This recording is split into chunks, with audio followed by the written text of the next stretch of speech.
President Trump is expected to be back in Washington today following his 2-day summit in China. At the end of his visit, he says China's leaders offered to help with several issues, including the war in Iran. Jared Hill brings us the latest. A stately send-off for President Trump after wrapping up his 2-day summit with Chinese President Xi Jinping. The relationship is a very strong one. The president played up a spirit of friendship in his second state visit to Beijing, but hanging over the trip, the U.S. war with Iran, a major Chinese trading partner. President Trump says Xi offered to help reach a peace deal. We feel very similar, right? We want that to end. We don't want them to have a nuclear weapon.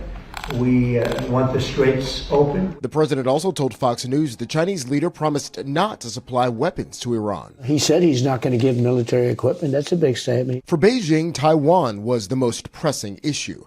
China has long sought reunification of the self-governing island and has not ruled out taking it by force. The U.S. has sold billions of dollars worth of weapons to the Taiwanese, with approval for another package awaiting President Trump's signature. Chinese state media reports Xi told President Trump that there could be clashes and even conflicts if Taiwan is not, quote, handled properly. We hear them when they say this. We always respond by saying anything that would compel or force a change in what we have now would be problematic. On his biggest issue, trade, President Trump said Xi promised to buy more American beef, soybeans, and oil. We're going to start sending Chinese ships to Texas and to Louisiana and to Alaska. A group of American tech CEOs joined Trump's delegation.